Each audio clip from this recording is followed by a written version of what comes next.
Misteri Kerajaan Kandis, berdiri pada abad pertama sebelum Masehi, dan tidak jelas berapa lama kerajaan ini akan berakhir. Kerajaan ini merupakan kerajaan tertua di Indonesia, dan keberadaannya masih menjadi misteri. Dua tokoh yang disebut sebagai raja kerajaan ini, adalah Patih dan Tumenggung. Nenek moyang Lubuk Jambi, diyakini adalah keturunan dari Waliullah Raja Iskandar Zulkarnain.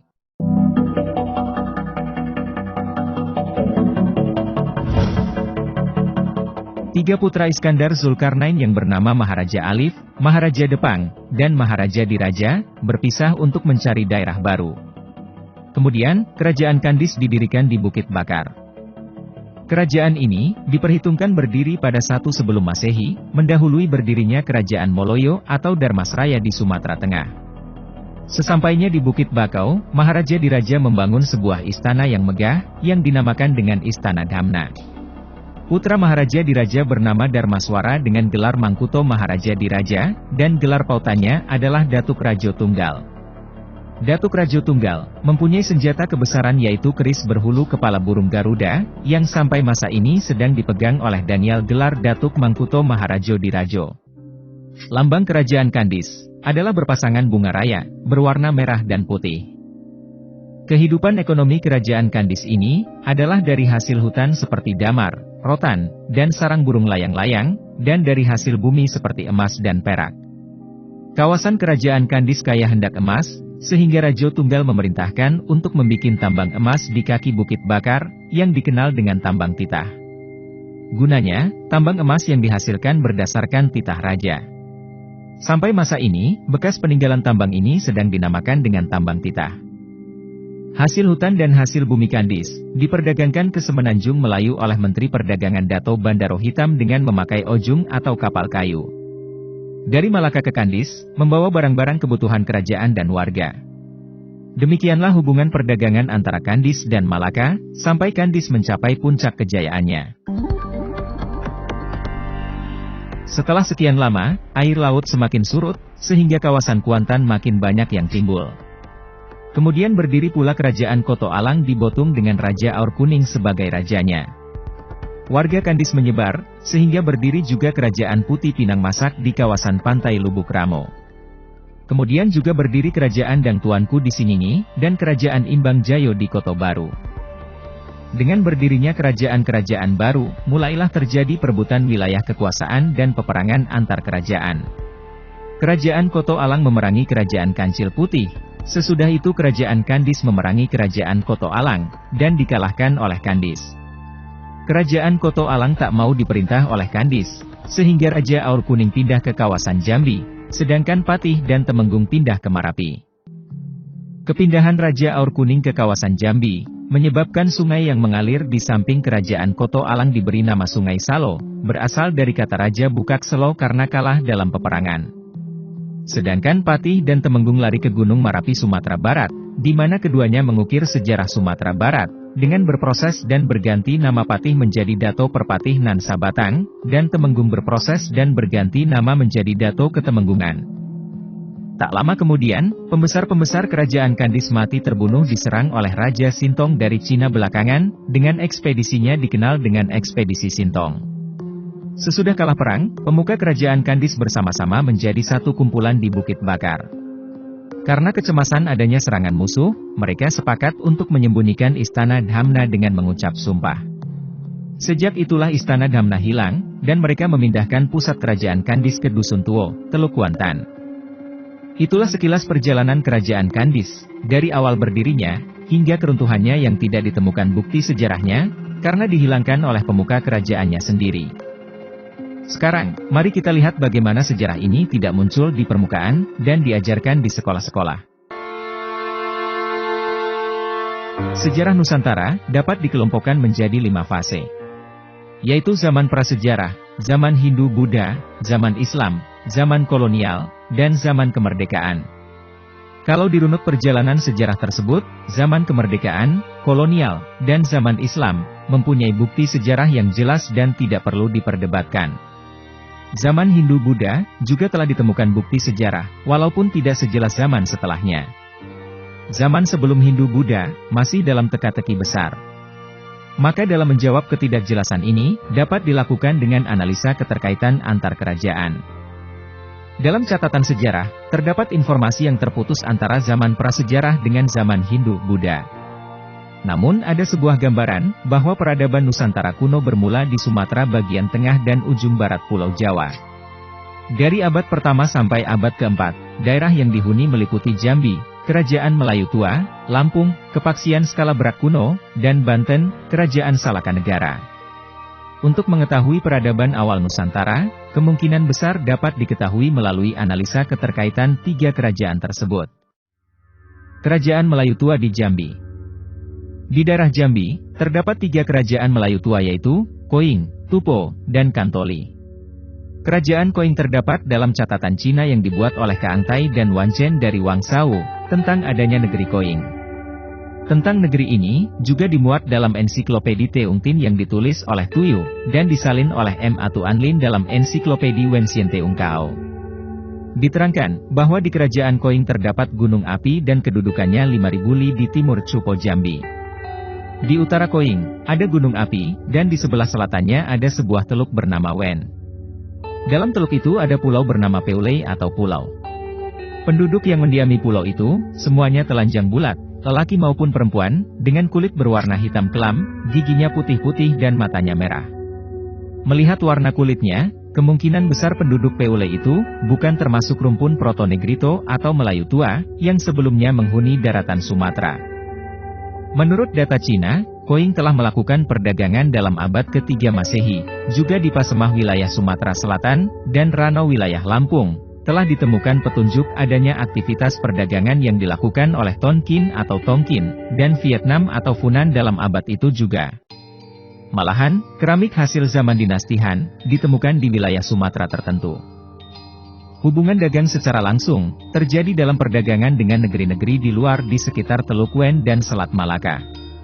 Maka besar kemungkinan, negeri Koing berada di sekitar Alam Kerinci. Keberadaan Koing yang pernah dikenal di mancanegara sampai abad ke-5 Masehi, sudah tidak kedengaran lagi. Diperkirakan, setelah Koing melepaskan kekuasaannya atas kerajaan Kuntala, kejayaan pemerintahan Koing secara perlahan-lahan menghilang. Koing yang selama ini tersohor sebagai salah satu negara Nusantara pemasok komoditi perdagangan mancanegara, sudah tidak disebut-sebut lagi.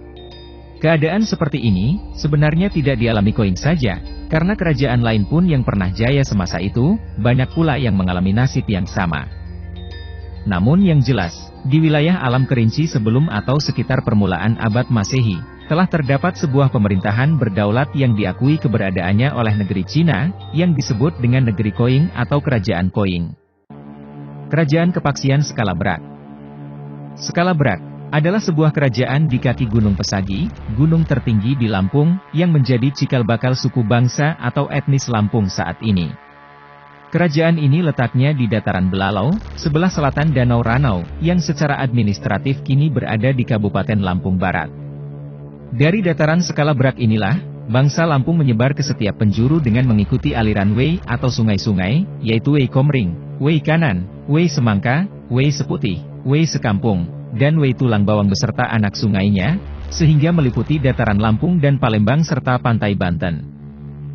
Dalam catatan kitab Tiongkok kuno yang disalin oleh Groeneveld ke dalam bahasa Inggris, bahwa antara tahun 454 dan 464 Masehi, disebutkan kisah sebuah kerajaan kendali yang terletak di antara Pulau Jawa dan Kamboja.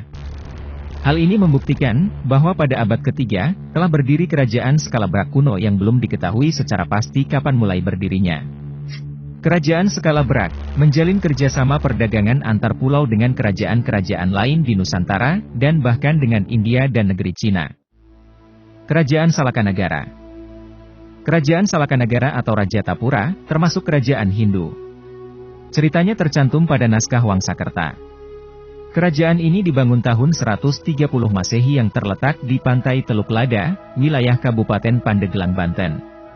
Raja pertamanya yaitu Dwawarman, yang memiliki gelar Prabu Darmalokapala Dwawarman Haji Raja Gapura Sagara, yang memerintah sampai tahun 168 Masehi. Dalam babat suku Sunda, kota Perak ini sebelumnya diperintah oleh tokoh Aki Tirem Sang Aki Luhur Mulia, yang waktu itu kota ini namanya Pulasari. Aki tidak menikahkan putrinya yang bernama Pohaci Larasati dengan Dewa Warman. Dewa Warman ini, sebenarnya pangeran yang asalnya dari negeri Palawa di India Selatan. Ada juga dugaan, bahwa kota Argire yang ditemukan Claudius Ptolemaios tahun 150 Masehi itu, adalah kota Perak atau Salaka negara ini. Dalam berita Cina dari dinasti Han, ada catatan dari Raja Tiaopian dari kerajaan Yehtiao atau Jawa, mengirim duta ke Cina tahun 132 Masehi. Mitologi Minangkabau. Orang Minangkabau mengakui bahwa mereka merupakan keturunan Raja Iskandar Zulkarnaen, Raja Makedonia yang hidup 354 hingga 323 sebelum Masehi. Dia seorang raja yang sangat besar dalam sejarah dunia. Sejarahnya merupakan kisah yang penuh dengan penaklukan daerah timur dan barat yang tiada taranya. Dia berkeinginan untuk menggabungkan kebudayaan barat dengan kebudayaan timur.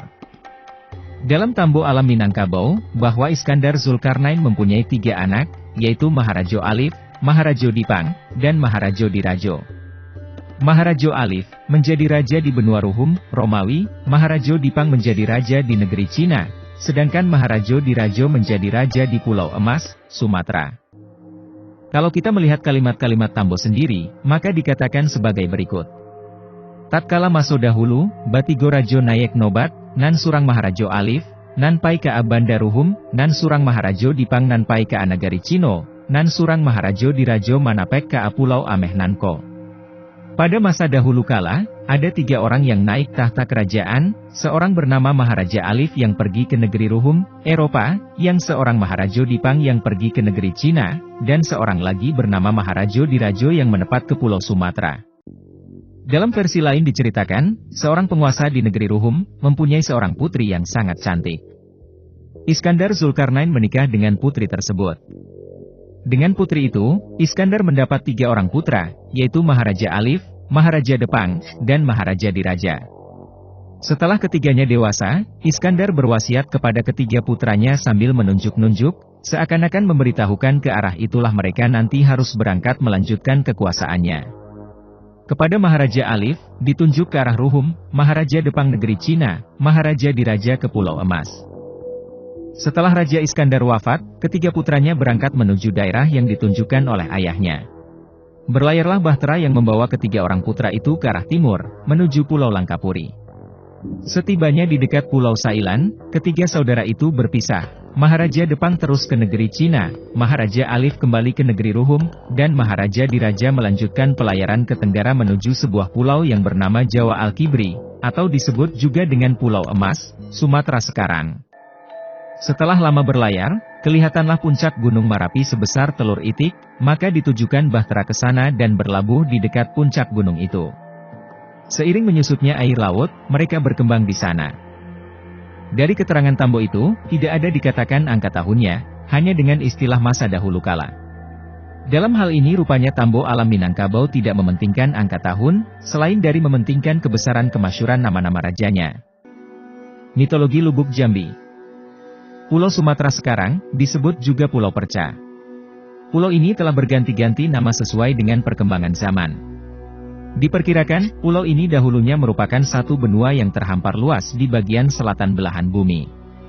Karena perubahan pergerakan kulit bumi, maka ada benua-benua yang tenggelam ke dasar lautan, dan timbul pulau-pulau yang berserakan. Pulau Perca ini, timbul terputus-putus berjejer dari utara ke selatan yang dibatasi oleh laut. Pada waktu itu, Pulau Sumatera bagaikan guntingan kain, sehingga pulau ini diberi nama Pulau Perca. Pulau Sumatera telah melintasi sejarah berabad-abad lamanya dengan beberapa kali pergantian nama yaitu, Pulau Perca, Pulau Emas, Pulau Andalas, dan terakhir Pulau Sumatera. Pulau Perca berdekatan dengan Semenanjung Malaka, maka daerah yang dihuni manusia pertama kalinya berada di pantai timur Pulau Perca, karena lebih mudah dijangkau daripada pantai bagian barat. Pulau Perca yang timbul, merupakan bukit barisan yang berjejer dari utara ke selatan, dan yang paling dekat dengan Semenanjung Malaka adalah Bukit Barisan, yang berada di Kabupaten Kuantan Singingi sekarang. Sedangkan daratan yang rendah, masih berada di bawah permukaan laut.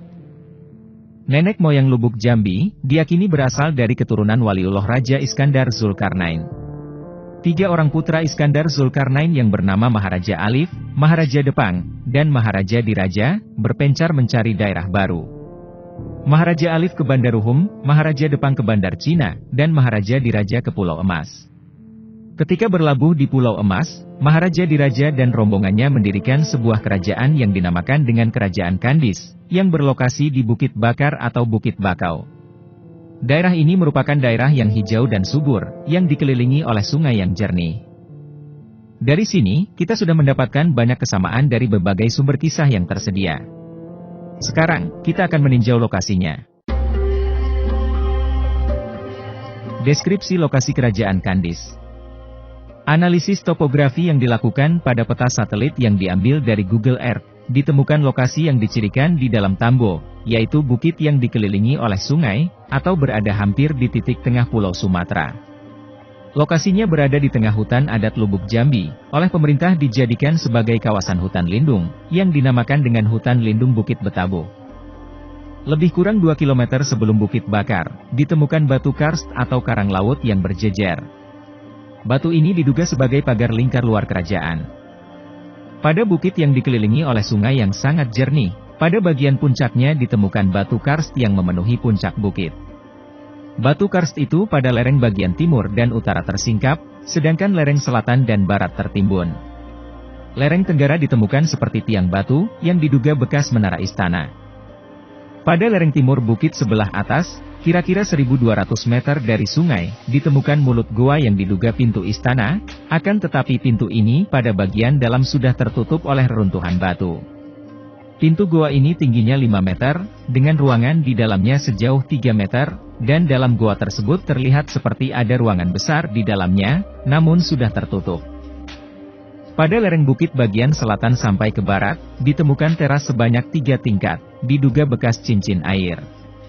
Sementara lereng utara sampai timur sangat curam, dan terlihat seperti terjadi erosi yang parah. Berdasarkan analisa di peta, bukit ini dari timur ke barat berdiameter 3.000 meter, dan dari utara ke selatan berdiameter 3.000 meter, beda elevasi antara sungai dengan puncak bukit 245 meter. Pada lereng barat daya, kira-kira pada ketinggian lereng 800 meter ditemukan mata air yang mengalir deras. Untuk mendapatkan ukuran sebenarnya, perlu pengukuran di lapangan. Melihat ciri-ciri atau karakter lokasi, lokasi ini sangat mirip dengan sketsa kerajaan Atlantis yang ditulis dalam mitologi Yunani Timaus dan Critias karya Plato. Mitologi ini menyebutkan, Poseidon mengukir gunung tempat kekasihnya tinggal menjadi istana, dan menutupnya dengan 3 parit bundar yang lebarnya meningkat, bervariasi dari 1 sampai 3 stadia, dan terpisah oleh cincin tanah yang besarnya sebanding. Bangsa Atlantis selalu membangun jembatan ke arah utara dari pegunungan, membuat rute menuju sisa pulau. Mereka menggali kanal besar ke laut, dan di samping jembatan, dibuat gua menuju cincin batu sehingga kapal dapat lewat dan masuk ke kota di sekitar pegunungan. Mereka membuat dermaga dari tembok batu parit.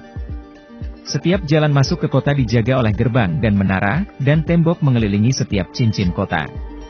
Tembok didirikan dari bebatuan merah, putih, dan hitam, yang berasal dari parit, dan dilapisi oleh kuningan, timah dan perunggu. Ada kemiripan mitologi ini, dengan mitologi yang ada di Lubuk Jambi. Ini hanya sebuah dugaan yang belum dibuktikan secara ilmiah, oleh karena itu perlu dilakukan penelitian lebih lanjut. Survei arkeologi yang dilakukan ke lokasi, belum bisa menyimpulkan lokasi ini sebagai peninggalan kerajaan, karena belum cukup barang bukti untuk menyimpulkan seperti itu. Namun sudah dapat dipastikan, bahwa daerah tersebut pernah dihuni atau disinggahi manusia dulunya.